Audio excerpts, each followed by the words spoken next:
Okay, I think I'm live. If I'm not live, I don't have time to troubleshoot.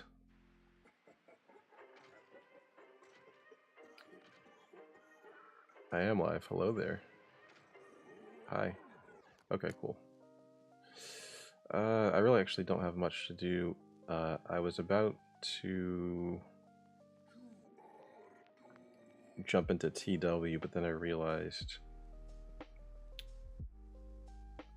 I've got 20-something minutes before the roster lock for GAC, so I thought I might want to take another look at my roster and see if there's any more upgrades I wanted to do.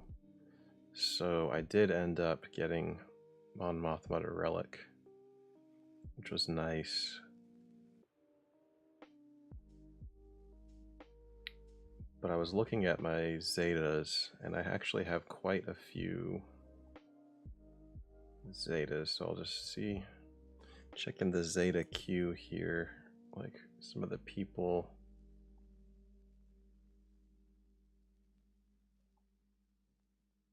So we can put that. Yeah, Kanan. So the big update that I made to my main account, which is now my only account actually, is Jedi Knight Luke. I got him unlocked. I got him all the way up to Relic 8. I've got the best offense mods that I can get on him. So especially in 3v3, I think it might be helpful to have another option, another good option in terms of Jedi. I think in 3v3, really, I would probably be fine with just Hermit Yoda and Jedi Knight Luke doing a 2-man team. But Kanan is a character that I've been really looking at pretty seriously in terms of having another Jedi in the account. There's one of the problems I have right now is there are so many great Jedi leadership skills, and I feel like the teams get cannibalized. And my biggest weakness right now is, being in Kyber 2, I only have 2 Galactic Legends, and so I'm always stretching teams, trying to get a little bit more out of my roster. Sometimes I have to take bigger chances in terms of maybe not having a team as optimal as I could have them, but being able to split them out just to help fill teams. So I do want to go ahead and give this Zeta to Kanan. I mean, when you look at what this does, I mean, Kanan and target ally get foresight for 2 turns, and then when each of those foresights expire, he gets 100% turn meter. It's pretty nuts. Then if he's teamed up with Ezra, for example, you can get, what is it? Other Phoenix allies gain 50% turn meter. So Kanan will get 100, Ezra will get 50%. So I like that a lot. I know that with Starkiller, Juhani might be a better tank to invest in now, but I've already overgeared Kanan early in the game, so I don't think it's a waste to throw that Zeta on, because now he's a lot more usable, at least in my mind. And I guess I can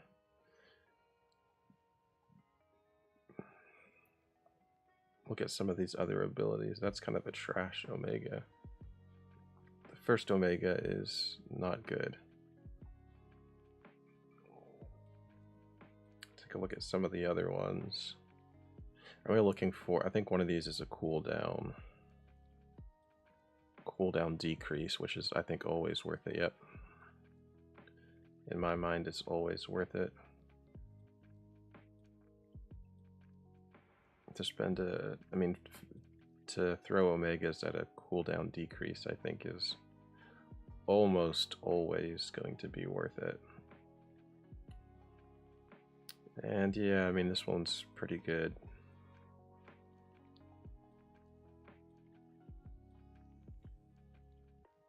A little bit more health. Why not? The other thing I'll talk about are his mods just really quick. I have all health, but then I have one of my offsets is tenacity. So he's got 73% tenacity, which is not that much better than having 0% tenacity. If you understand the way the potency checks work, you got to get well above 100% tenacity. You know, you want to be pushing like 160, 170 minimum if you're going to go with tenacity on the character. But there's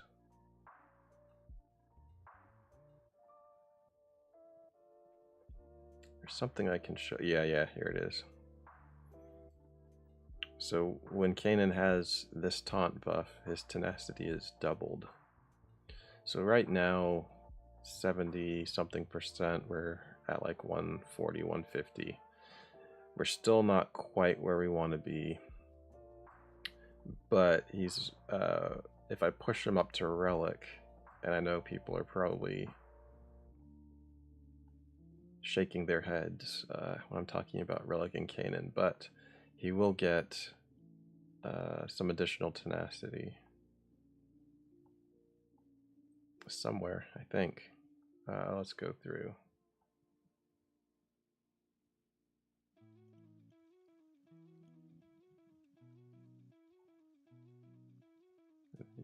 Yeah, there it is. Tenacity plus 21%. So that'll bring his tenacity up to like 90 something. When he's taunting, you can't land a debuff on him, which I'm actually not sure is necessarily a good thing, because when he does land, when the enemy does land a debuff on him, he regains health,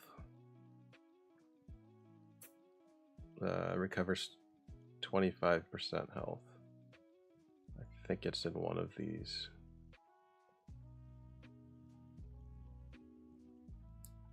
Skills. Yep. So, I don't know, I guess when he's taunting, it's nice to just... He's not going to get debuffed, no shocks, no healing immunity unless it's locked. But yeah, so that's Kanan. I haven't updated these in a while because I'm thinking about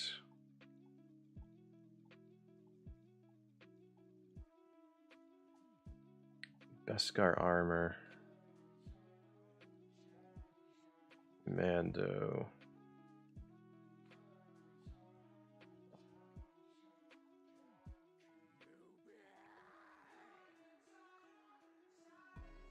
I think this one is the must-have.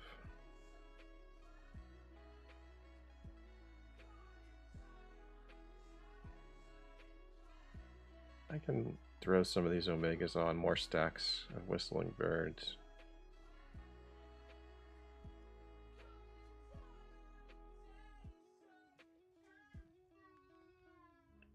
It's fine, tenacity up, I think that's nice.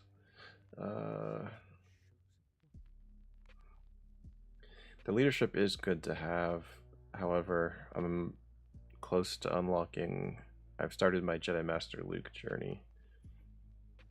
And then we have Malgus on the horizon, so I wanna conserve my Zetas as much as possible. So I think I'm probably going to stop there. I say that, but Cara Dune is looking nice. Because I just got Mon Mothma into the account. So if I throw this Zeta on Cara Dune, She might not be ready for Mothma right now. I can see the problem is I meant to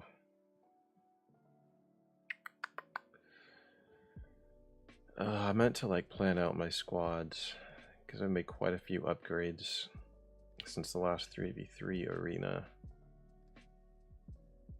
So my squad, and then of course the lessons learned, you know, necessitate some changes.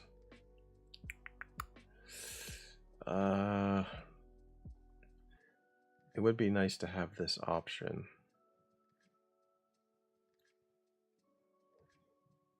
I'm gonna need, I think, 100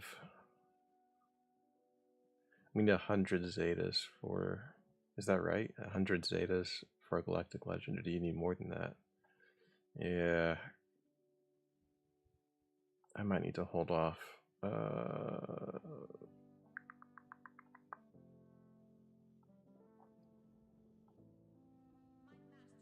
6? Yeah. Yeah, we need 6 Zetas. Yikes. Yeah. Alright. The Kanan... the Kanan Zeta might have been a little bit premature. You're correct. You're correct. I could have waited on the Kanan Jarrus Zeta. I think I would rather have the Cara Dune Zeta for right now. Although I don't think Mothma is that helpful in 3v3, to be perfectly honest.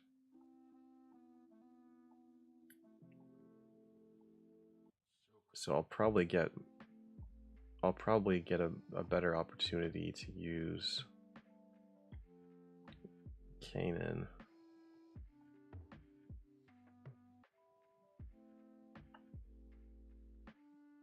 Just resave the roster.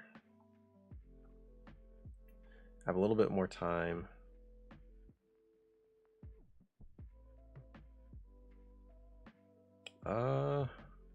I really don't think there's anything else that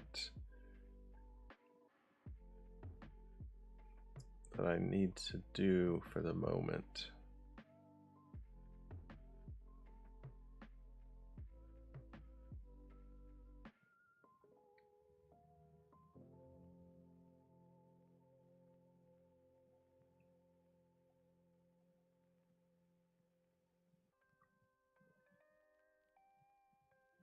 I need to update this.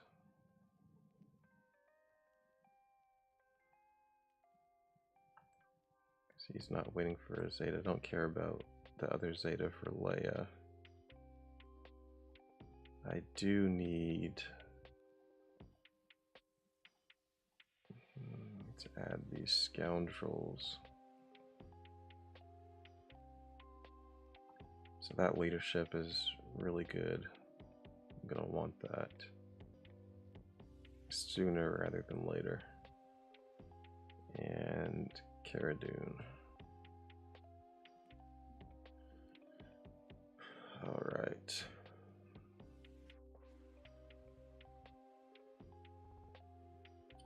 I'll do the Zeta on Bastila after I get Luke into the account, because before, especially in 3v3, before I get his ultimate, I'm gonna want that Zeta's gonna be even better. That might have been that might have been better than the Kanan Jarrus Zeta. You're correct. You're correct. I don't know why I'm getting roasted for the Kanan Jarrus Zeta. It's a good Zeta. Okay, well, I have something to sweeten the deal a little bit on that Kanan Jarrus Zeta.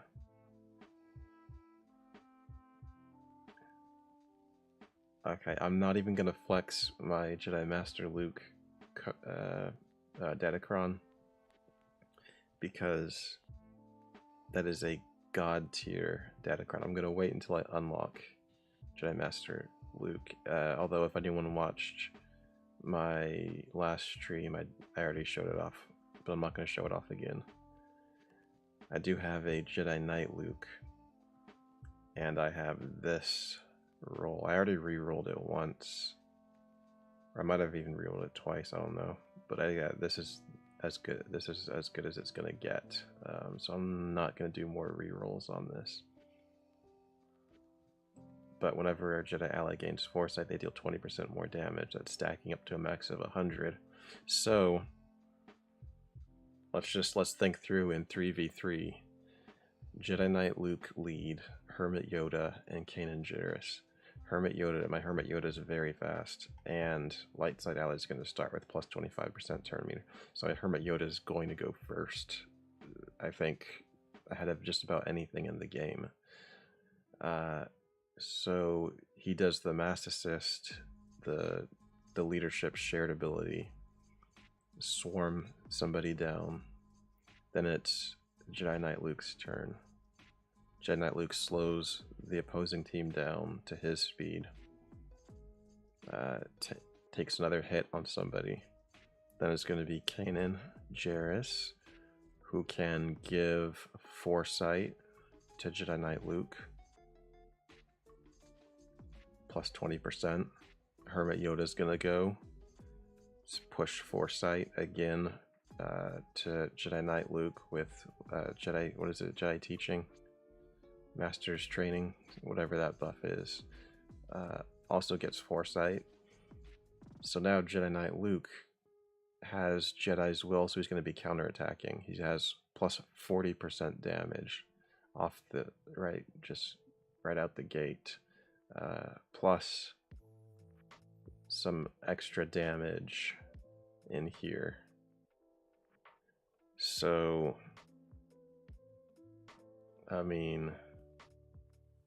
you say it was a waste of or it wasn't the best Zeta, but just that sweet little combo, maybe I'm bringing you around.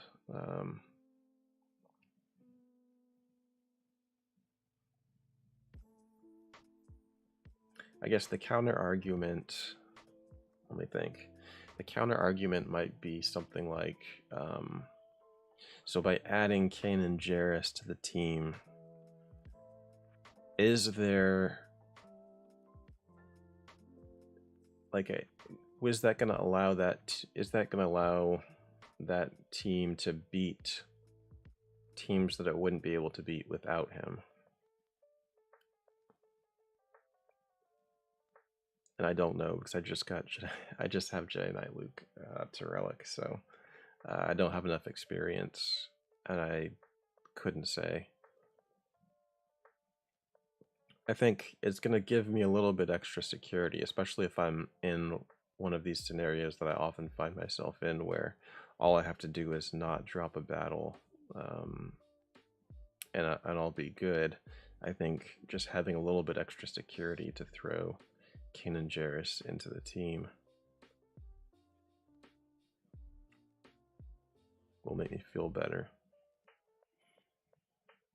If I don't have other Jedi, of course. I mean, the problem is,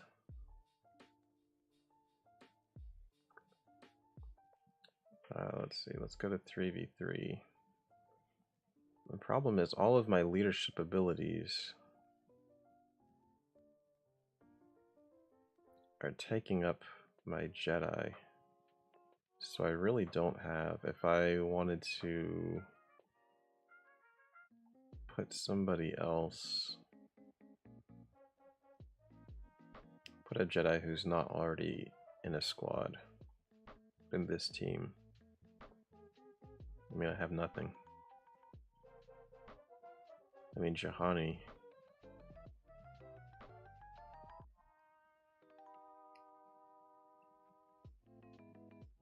Luminara might be cool to gear up.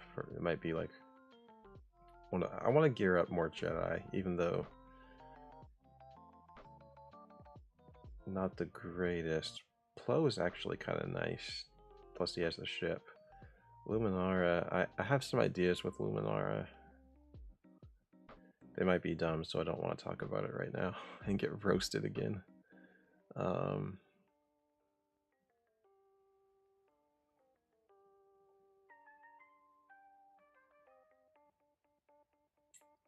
I mean, of course, it's not going to be anything top tier, of course.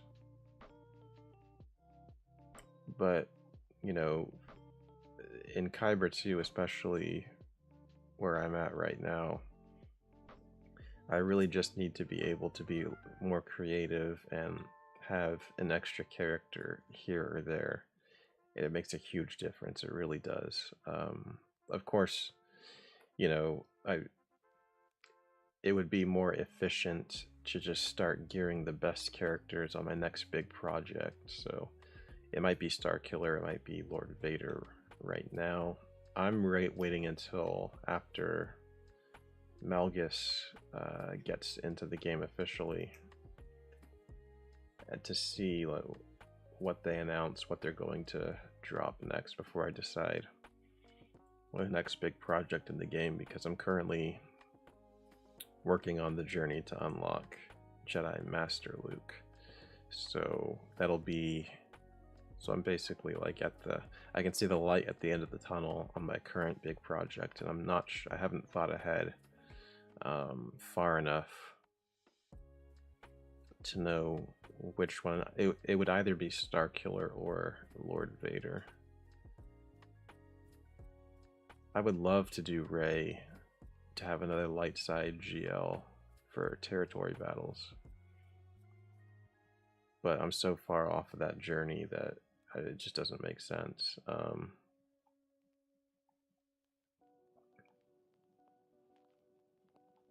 I actually like go into the, no, okay, I have to do it this way.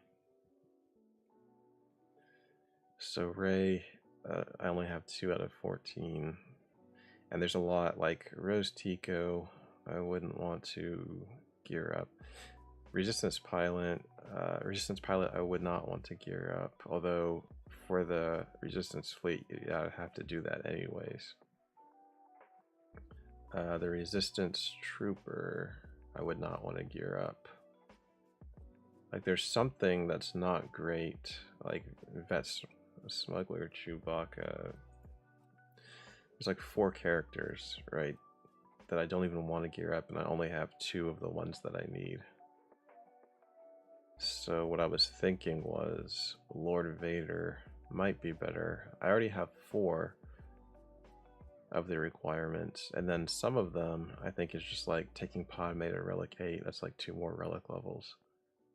But then I would get the Bad Batch, amazing. I would get Dooku and Zam, which for Grand Arena, Zam's pretty good.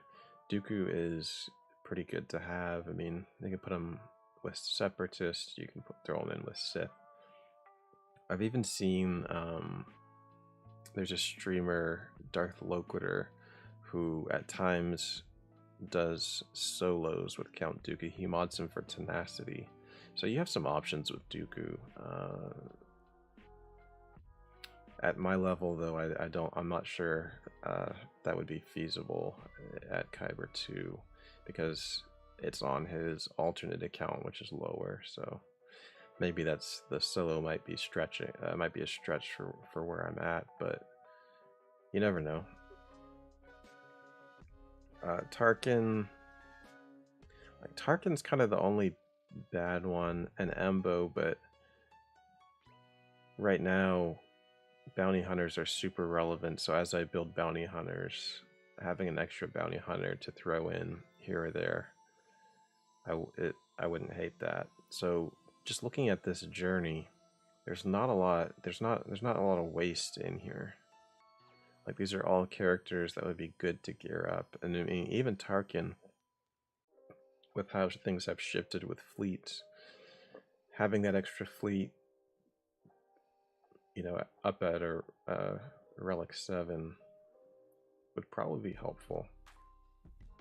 Lord Vader's not the best galactic legend, but at this stage in kind of where I'm at, where I struggle is just with teams. So like being able to throw together the Bad Batch and have an amazing team that are also requirements to the GL, I think just kind of work best with where I am. So that's why Lord Vader's the way I'm leaning. Although I'm furthest along on Sith Eternal. There's just more waste in here, like the characters that I would need to gear up: Sidious, Maul, Krennic. I don't love that. Those are three kind of characters that I really don't need or would not be helpful. So I feel that's why I was thinking Lord Vader.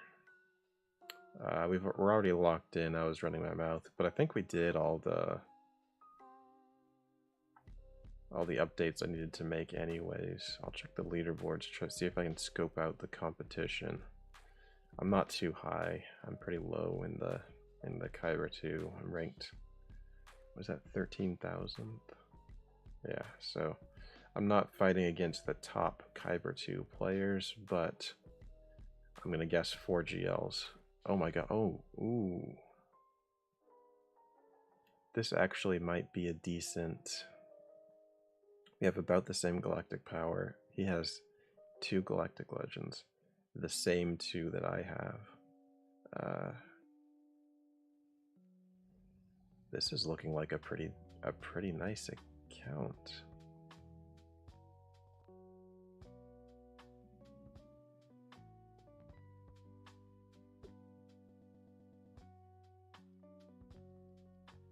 Just looking at the characters, it seems like he does prioritize speed pretty reasonably. 340 is not bad for Revan, as long as it doesn't drop off really steeply. 339 for Commander Ahsoka. This Piet is at 314.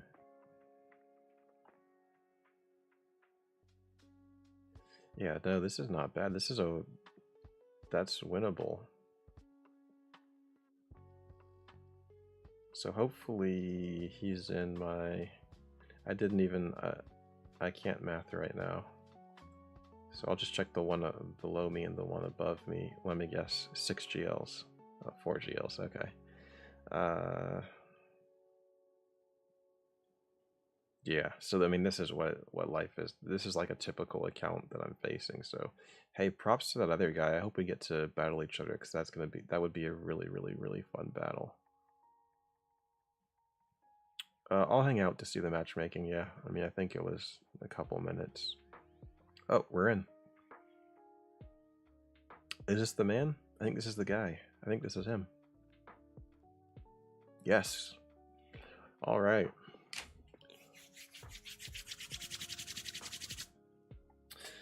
Yeah, definitely tune in for this Grand Arena round.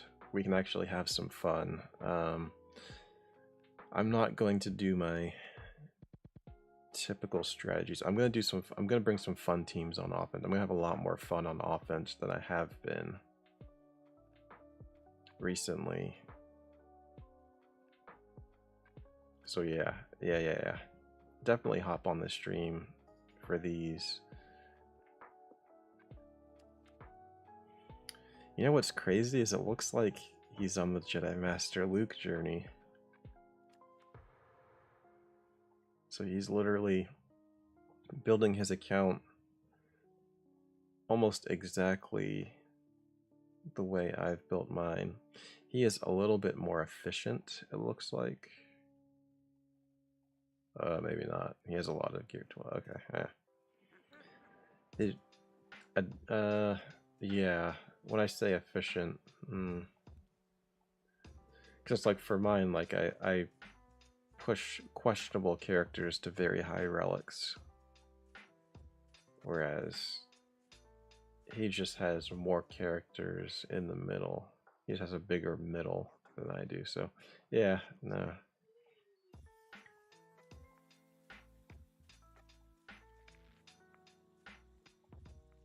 Let's look at his datacrons. Doesn't have a lot of datacrons. So we'll see if that makes a difference.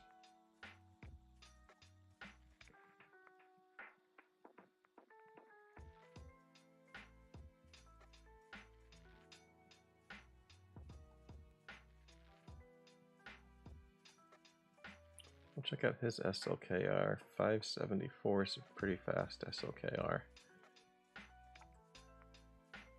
So actually in 3v3, I don't know that my SLKR can beat his SLKR. Fun fact. Because I have a pretty slow SLKR. And I've only done a mirror in 3v3 once, and I lost pretty epically. So that's something I'll have to research, is how to best counter that. I might just throw both of my GLs on defense. After I just said I'm going to have more fun on offense. I don't know. I'll have to think about it. I'll look through his history, see what he normally does. But yeah, this is going to be fun. I'm excited. Let's check the rest of the bracket here. Only 3 GLs.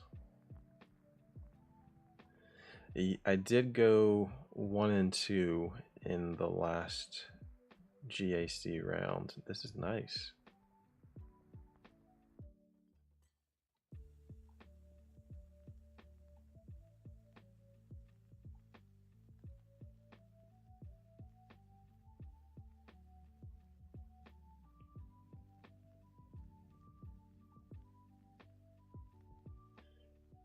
Two galactically, yeah. I mean, this is really nice. Yeah, there's that. This is the guy that has the 4, I think.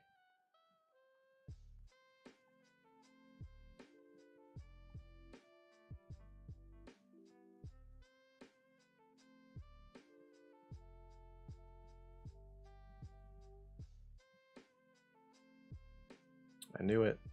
I knew there would be somebody that has 5 Galactic Legends. He's just missing Lord Vader. Yeah.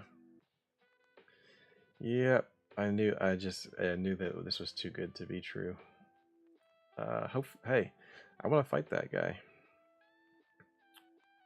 I hope to see him in the next round. 4 GLs. Yeah, it's yeah.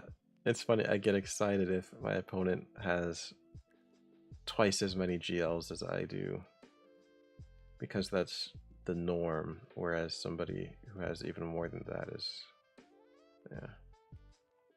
Like, oh, my opponent has 1 extra GL than I do. Like, that gets me excited because that's gonna be easier.